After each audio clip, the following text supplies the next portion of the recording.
What is going on, beautiful people? Welcome to another episode of the Narcissists Code. I'm your favorite self-aware narcissist, Mr. Lee Hammock, better known as Mental Healness across all social media platforms. If this is your first time seeing my face or hearing my voice, I'm a clinically diagnosed narcissist, and I use my platform on social media to raise awareness for NPD, get more people into therapy, like myself, 6 years strong, and also validate the victims, survivors, and thrivers of said toxic people, said toxic traits. Today's episode is going to be about how some narcissists don't love you. They're just obsessed with you. Yeah. Narcissists and love. But Lee, you can stop the video right there because narcissists don't love you and narcissists can't love and they I get it, y'all. I definitely understand it. But here we are. So before we hop into today's episode, y'all, make sure if you haven't already, check out my self-love journal on Amazon, Lee Hammock, I Love Me. A self-love journal helps you rebuild that self-love and authenticity after a toxic relationship, y'all. This is what it looks like if you're on YouTube. Self-love journal, check it out. If you already got the journal, hit me 5 stars on the thing if you don't mind. If you don't mind on Amazon. Thank you so much. So truly appreciate the support. But yeah, y'all, yeah. Some narcissists do not love you.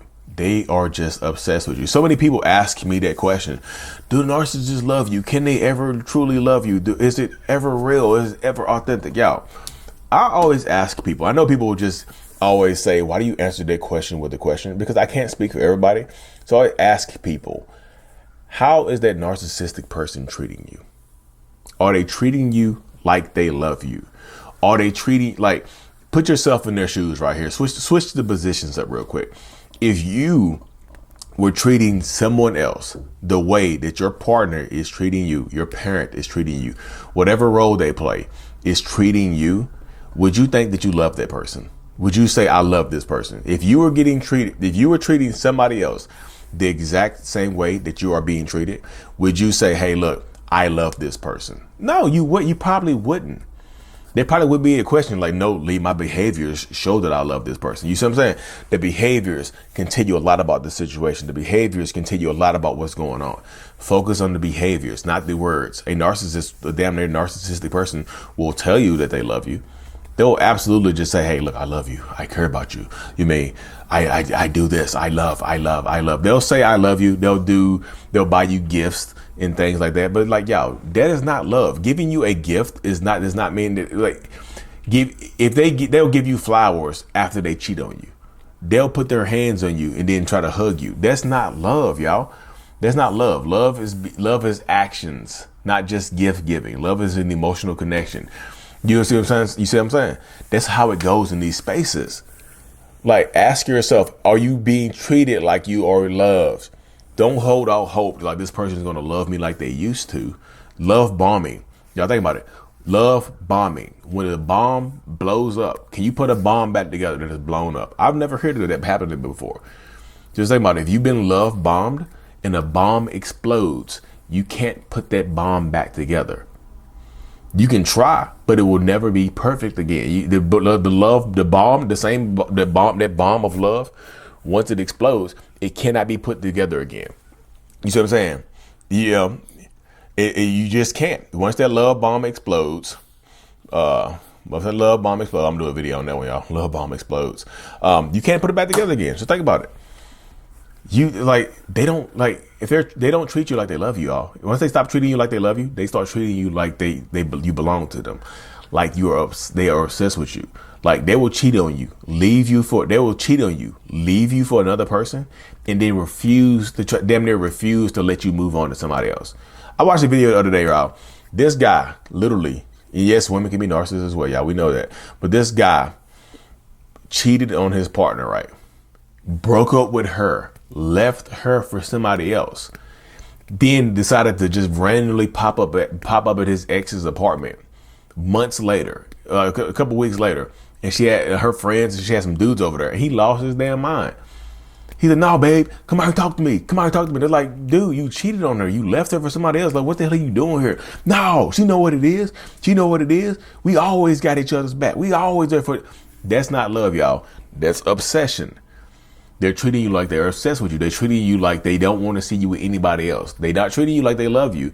They're doing just enough to keep you there. They're doing periodic check-ins in your life to keep you there. They're breadcrumbing you. They're giving you intermittent reinforcement to keep you there, to keep you happy. They do little things to keep you happy, but not to keep you overall happy, not to keep you content. They do little things, like they'll treat you horribly. They'll go through a period of time where they're doing horrible things to you.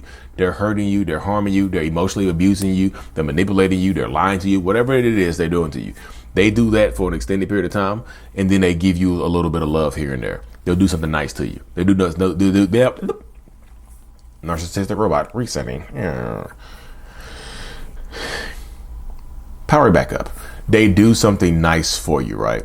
They'll do something nice for you. They'll do something like, they'll do that type of stuff for you. And that keeps you confused, y'all. That type of stuff confuses you. The same, I say healing and harm come from the same hand. The same hand that they use to push you on the ground, they hold out to help pick you back up. The same person that is hurting you is the same person that's healing you. So they are just obsessed with you, y'all. You know what I mean? They really are obsessed with you. They stalk you and things like that. You know what I mean? And that's how it goes right there. They'll stalk you. They'll pop up on you. They'll pop up at your job. They'll pop up at your work and things like this. They don't want to let you go. They don't want to see you happy with anybody else, even though they don't want to treat you better. They just don't want to see you happy with anybody else. Like I said, you know, they just won't leave you alone. They'll blow your phone up all the time. Like, blowing your phone up all the time does not mean that they love you, y'all. They're just obsessed with you. You see what I'm saying? Blowing your phone up, stalking, following you online, peeking at your social media, even though y'all been broken up, even though y'all separated, even though you're not interested in them anymore. Just peeking at your social media, like hovering, like I said, in your stories, liking things. You know what I mean? Liking your friends' stuff, watching your friends' stories and things like that. It's commenting on your friends and family member stuff. That's obsession, y'all. That's not love. I know some people think they're like, oh, I still matter to this person because they're still watching over me. They're still doing this type of stuff. You know, I've heard of people. I've heard of the narcissistic person playing like a victim and hiring a private investigator to stalk the victim. Like, the person is broken up with them, they moved on, they're living a good life and don't have anything to do with them, and the person stalks them with a private investigator. Y'all, people are losing their mind. I know what y'all gonna say, y'all. Just because you're hiring a private investigator does not mean that you are a stalker. If you're still with this person, or you still have some type of financial obligation, or you having kids with this person, and this person is lying to you, manipulating you, being abusive or whatever, and cheating or whatever, yeah, it makes sense to hire a private investigator if you can't figure it out. But if you're just doing it just for the sake of watching this person, this stalking, you know what I mean? They really just become obsessed with you, y'all. They do anything but treat you well. They'll become friends with your friends. They'll become friends with your family members that they claim they never liked.